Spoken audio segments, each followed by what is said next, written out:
My brother sold my childhood belongings. He boxed the small things that kept me tethered to my parents, the cedar chest that had my baby blanket folded inside, the shoebox with my grade school drawings, the stack of letters my mother had kept, and he sold them at an estate auction without telling me. He signed the invoices with his name. He told the auction house he was the executor. He pocketed the money. I found out because a buyer emailed me a photo of a leather-bound diary with my name on the inside cover, asking if I wanted it back. That sentence should be enough to explain why it hurt. He sold the physical proof that my life existed before the paperwork and the bank statements. Those items weren't just things.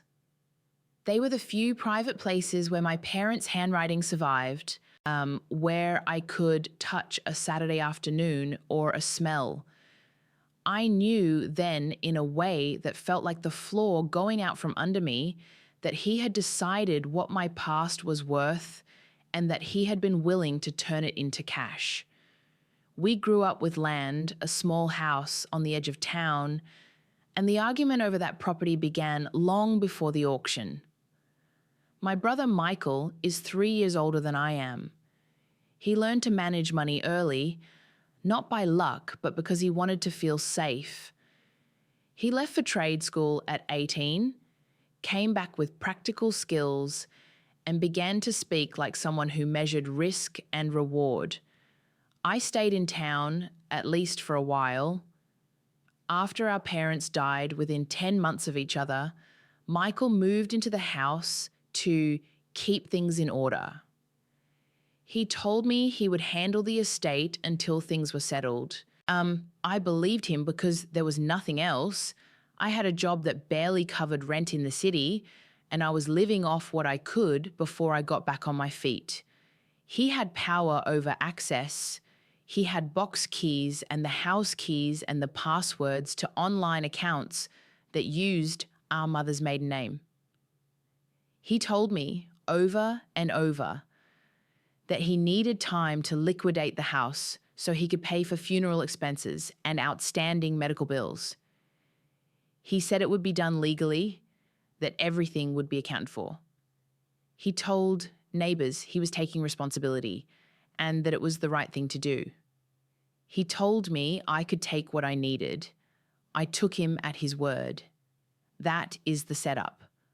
Older sibling as steward, younger sibling dependent, money tight, grief heavy, trust extended because the alternative was more grief and confusion. I could not simply leave. The house was the only affordable option for me to keep a connection to my parents' neighbourhood while I sorted out work and childcare arrangements. My job was flexible but low paying. I had student loans and deferment, a cat that hated travel, and no stable savings. Michael knew all of this. He also knew that telling me the truth, that he would sell things to pay his debts, would have made me find other housing or hire a lawyer. He wanted me to stay quiet. The first wave of betrayal was quiet. I discovered, piecing it together, that a set of our mother's costume jewellery had disappeared from her top drawer. Michael said he had sent a few pieces to a jeweller to appraise them for insurance. He left a receipt on the kitchen island. It looked official. I didn't read it closely. I trusted him, and grief makes you careless with details you think you own. Then, weeks later, a neighbour called. "I saw movers," she said, nonchalant as if she were telling me the weather. "So sorry about your loss. They were taking boxes to a truck. Are you moving out?" I told her no, that Michael was clearing the attic. She said she thought the items looked valuable. I asked Michael. He shrugged and told me the house had to be emptied. He said again, with a slow patience that had once been comforting, that this was necessary. I went through the rooms hoping to find at least a few small things left untouched. The cedar chest was gone. The shoebox with my drawings was gone. The letters were gone. His explanation was a pause and then a pragmatic sentence. They were only things. And we can replace memories. He said it like someone explaining how to change a flat tire. That was the second wave, rationalization. He justified the sale as practical. My reaction was immediate and physical. My breath shortened. My mouth went dry. I called everyone who might intervene, an old lawyer friend of a parent, the executor named on the will, who said he'd never actually been appointed, the local probate office. The archaic machinery of probate moves slowly and requires forms, signatures, and sometimes hearings. Michael had timed things to take advantage of that speed. He had sold before the estate inventory was filed. Consequence, nothing immediate happened to stop him. The auction house had his name, a photocopy of a driver's license, and a signed bill of sale. They were an innocent third party. So the buyers were also innocent in good faith. Legally, there were complications about whether certain items were jointly owned or part of the estate. The house itself had not been sold yet, but the personal property, the things that made the house home, had been looted first. The situation became worse in small, persistent ways. Michael started to act as though I had nothing to say about finances. He opened a joint account with our mother's checking. Just for expenses, he said. And then told me checks bounced. He said the hospital bills had been higher than anyone estimated and that he had to use everything he could to cover them. He said he had taken out a personal loan. He told a story of being up at night sweating, balancing invoices. There was also the humiliation of him telling people at the hardware store that I was not really into bookkeeping, as if my career and savings didn't matter. Every escalation included a lie, a pressure tactic, and a consequence. He would say something small and plausible. I would react with a call or a confrontation, and he would change the subject, or he would explain he had to move quickly to prevent the bank from freezing accounts. He invoked the worst-case scenarios: creditors, liens, penalties, with a calm voice. The consequence was that I felt foolish and cautious. I stopped asking neighbours for advice, for fear that I would be the reason Michael snapped and talked openly about our disputes. I stopped inviting friends to the house. The humiliation accumulated. A third wave came when he started to exclude me from decisions that affected me directly.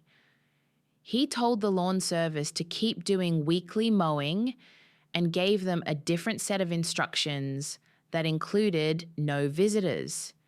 He refused to let me go to the attic because they had to inventory everything first. He said inventory like a shield. He invited our cousins to view the house for potential appraisals, and they were shown things I had always loved as if they were curios to be catalogued. When I asked what day the estate sale would be, he said soon and refused to tell me the date. I realized then that he was creating facts in the world and then forcing me to respond to them. That tactic worked every time because I did not have the money or the legal paperwork to freeze those facts. He controlled physical access to the house. He controlled who could see what. He was reducing my emotional leverage by making my past disappear in increments that felt surgical and personal. My reaction moved from shock to a kind of grim calculation. I documented everything. I took photos of rooms I could access and catalogued the missing items in a cramped notebook. I printed the receipts I could find, and I spoke to neighbours who had seen the auction flyers. I wrote emails to the auction house asking for records. At first, they sent polite responses. We only dealt with Mr. Thompson. He provided legal authorization. At the same time, Michael's manner grew colder. He started to leave the house at odd hours and return later with boxes that no one could account for. He refused to answer texts about specific items. When I asked him if parents' wills had named him executor, he said they hadn't, and then he added with the smallest smile, but there was nothing stopping me from keeping order. The fourth wave was financial pressure aimed at me. He closed our mother's credit card without telling me it was authorized for my use during probate. A bill arrived in my name for a phone line I had shared with our mother. It was overdue. He suggested I could take out a loan on my own. He suggested once that I sell my car and split the money. He suggested with a look that asked if I preferred humiliation to stability, that I could move back to my small apartment an hour away. Each suggestion came as though he were offering me kindness. Each one was a trap. When I confronted him in person, he said, low and steady, I don't want us fighting over things. Stop making it worse. That was how he weaponized guilt. He positioned himself as the adult who bore the burden. He framed my insistence on items as greed. People around town began to take his side because he had a version of the story that was easy to tell. He was keeping the house together. His sister was upset about losing things. Grief makes people irrational. Then there was the humiliation at the probate office. I sat at a metal folding table while the court clerk explained in measured tones that until the inventory was filed, personal property could be moved if it wasn't listed. Michael had made sure not to list the items I cared about. He had filed an inventory with vague descriptions, assorted personal effects. He had omitted specifics. The clerk frowned and told me I could file a motion, but it would take time and a filing fee. Time and fees are conveniences for those who can pay. There were micro-betrayals, too. He began to speak about our parents in a way that cut me off from them. He told people they had been minimalists, as though that explained away the absence of photo frames and quilts. He told one old neighbor that we couldn't keep everything. He told another that some of the items were practical junk and that he had done the sensible thing. That language was meant to degrade the value of what was gone. Everything escalated until one afternoon, in the kitchen, I held a letter I had found stuffed under a loose floorboard, one small remnant that Michael had overlooked. It was from my father, dated the summer before he died, written in a jarred, patient hand. He had written about the garden and a promise to show me how to graft fruit trees. He had written my name at the top. I read it with my thumb on the loop of his handwriting. I said to Michael quietly, "Why did you sell the chest? Why did you sell these things?" He looked at me as if I were being sentimental and said, "You could get copies. There's nothing here that changes what we had." That line was the knife. My reaction was to say things aloud that I'd been holding in, small, precise accusations. You sold the diary with Mum's handwriting. You sold the box of our sister's reports. You signed the receipts. Who did you tell about me? He answered with an avoidance that had become professional. I told everyone, I thought it was time. He didn't say we needed the money. He didn't admit to theft. He didn't apologize. The situation got worse because I could see the pattern. He had sold the items, then explained them away. He had created a narrative that left me the only person who still cared about certain small things. That is when I started to understand the power imbalance more clearly. Not because he had more money, but because he had convinced other people he was sane and reasonable, and that I was the anxious one. The community's voice had weight. A neighbor's casual, "I heard they sold the stuff," carried more social force than my grief.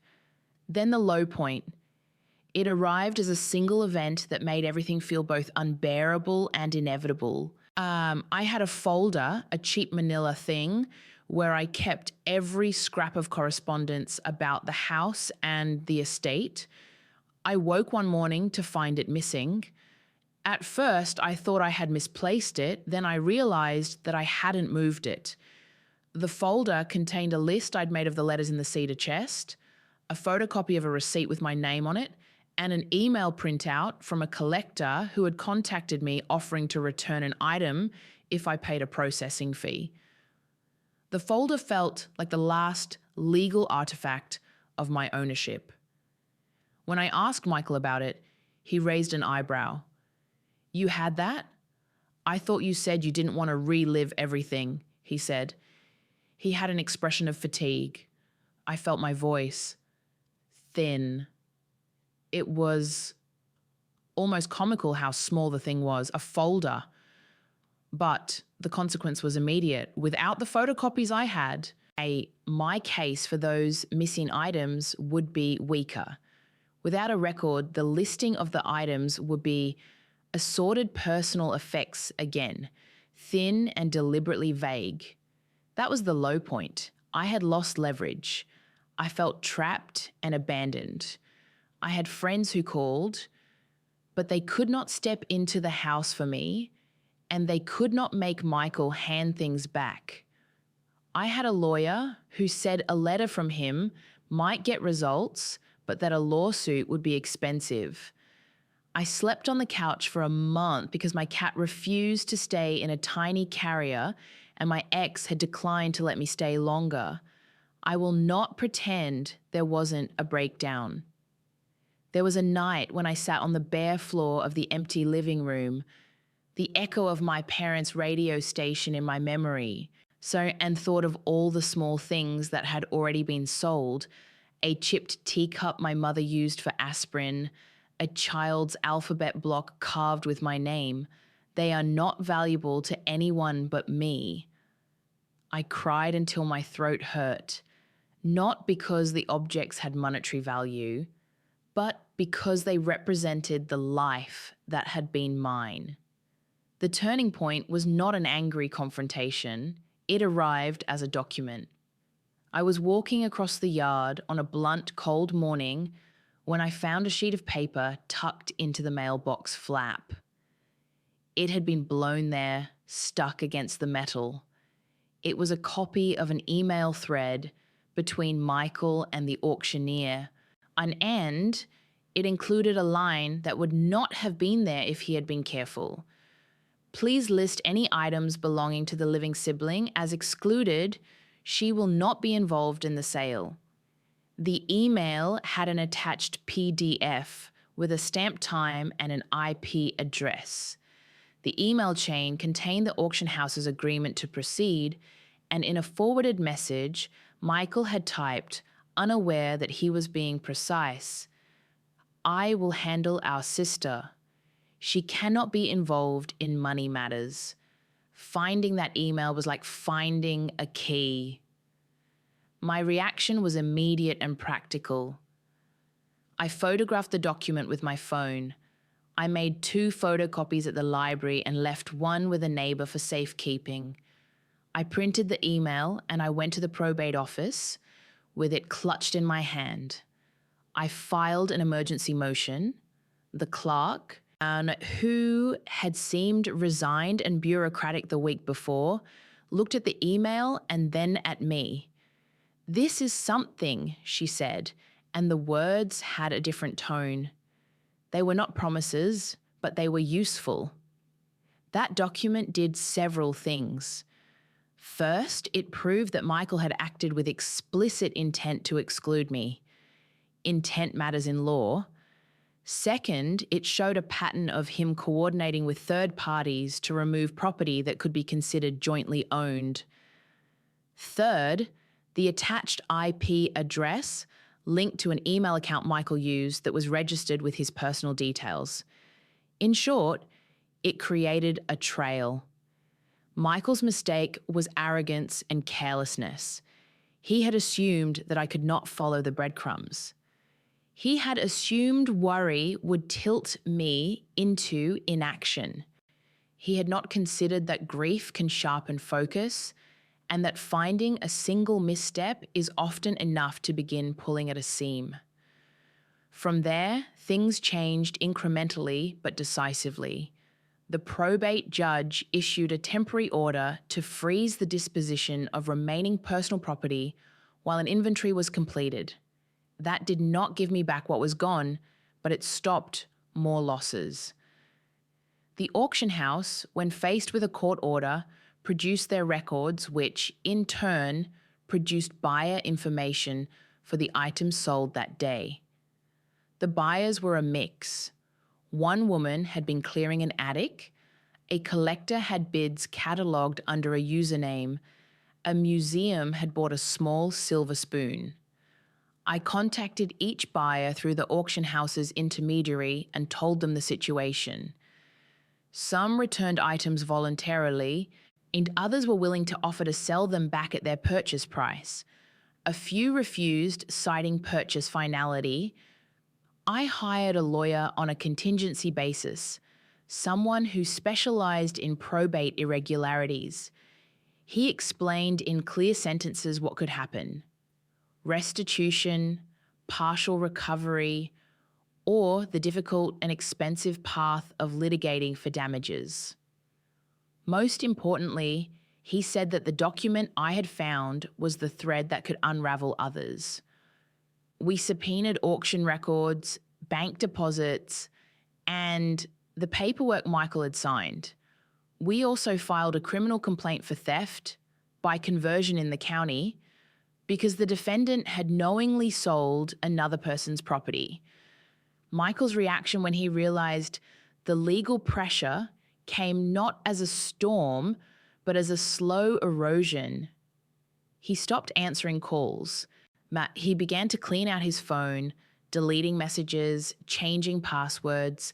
He moved out of the house under the pressure of the court order and for a while left the townspeople puzzled. He told a friend he had taken a job out of state. He told me once in a terse voicemail that we're only making this worse. It was never an apology. Consequences arrived realistically. We did not get everything back. Some items had been dispersed to distant buyers or were damaged. The diary that had been offered back to me had a torn page. The cedar chest had been sold to an antique dealer who used it as a display piece and refused to separate the items. What we did get was meaningful. The shoebox with my school drawings, which one buyer returned after seeing in the box a child's note with my name, the letters my mother had written, because a collector recognized the handwriting and found them too intimate to keep. A framed photograph that had been identified in the auction catalogue by description and was shipped back at cost. Financially, the court ordered Michael to account for proceeds and to pay a portion back to the estate. The number was far from what had been taken, but it was not nothing. He sold his truck and used some of the proceeds to make a payment that went into a trust designated for household items to be returned or purchased to maintain the home until the estate was settled. He also faced the stain of public knowledge. Our cousins learned the details, and some of them were angry enough to stop speaking to him. Other family members retreated. There were no dramatic denouements, no forced jail time for him, no cinematic courtroom scene. But there were legal penalties and the slow inconvenience of being forced to rebuild credibility. The most important consequence was not legal at all. It was social and internal. I had to establish boundaries. I had to change locks and passwords and file for a temporary protective order when he began messaging neighbors to ask about our matters in a way that felt intrusive. I learned to say no without apologizing. I learned to store important papers in a safe deposit box and to make copies immediately. I learned to ask for receipts. Those actions are small, but they reshape the power dynamic. Instead of being at the mercy of another person's narrative, I created my own record. The aftermath also included repair and an odd kind of enrichment. The trust money that was paid back, small as it was, allowed me to buy a modest studio across town. It was not the house on the hill, and it was not the chest on my parents' floor, but it was a place I could lock and call mine. I used part of the money to buy back a few missing items at purchase price. I bought shelving and a small oak table, places for the items to live. I kept the diary, the letters, the shoebox. They sat in a row like witnesses. There were relationships ruined. Michael and I barely spoke. When we did, it was transactional. Once, at Christmas, he left a wrapped dish at my porch with a note that said, "For the house." I did not answer. He came to the door once, unannounced, and we stood in the doorway like strangers. He had a habit of quoting reasons why he did what he did, medical bills, the need for cash. I listened because listening felt like a form of accounting. I did not forgive him with words. I made practical choices. I cut him off financially. I limited our contact to mediation-required interactions. I refused any joint venture. Emotionally, there was a long, stubborn process of reconstructing trust in myself. For a while, I felt hypervigilant, cataloging possessions and receipts. I had nightmares, mundane ones of drawers emptied while I slept. Slowly, the nightmares faded. I met a woman at the library who had a similar story of sibling theft. She recommended a therapist. Therapy was not a moral cleansing. It was a method of learning to anchor myself without things as sole proof of identity. The diary, the letters, the shoebox became evidence of the past, but not the past itself. My memory was the main repository. There were small, quiet payoffs that felt disproportionate to the pain. A neighbour who had been sympathetic, Mrs. Keating, came by one summer evening to give me a potted plant that my mother had liked. She told me that when the auction house called her, she'd lied and told them the plant had been returned to the garden. She told me, "Some things shouldn't be moved." She had been one of the people who testified to the court about the provenance of the letters. Her small kindness felt like a kind of reparation. Most of the buyers were not villains. Some were unaware of the history. One collector, a man who collected diaries, returned a child's drawing after he read a note on the back. He said, "It doesn't belong in a collection." His voice was matter of fact. He did not lecture me. He simply sent the tracking number. The emotional satisfaction of watching a small parcel arrive at my door, of opening it and finding the coloured pencil marks, is a kind of quiet victory. It was not revenge, it was recovery. The family is smaller now. We are not speaking the same language with Michael. Some relatives have refused to pick sides by refusing to speak to either of us. The house on the hill was eventually sold. The new owners fixed the porch. When the sale was finalized, I felt a surprising sense of closure and not the sharp grief I had anticipated.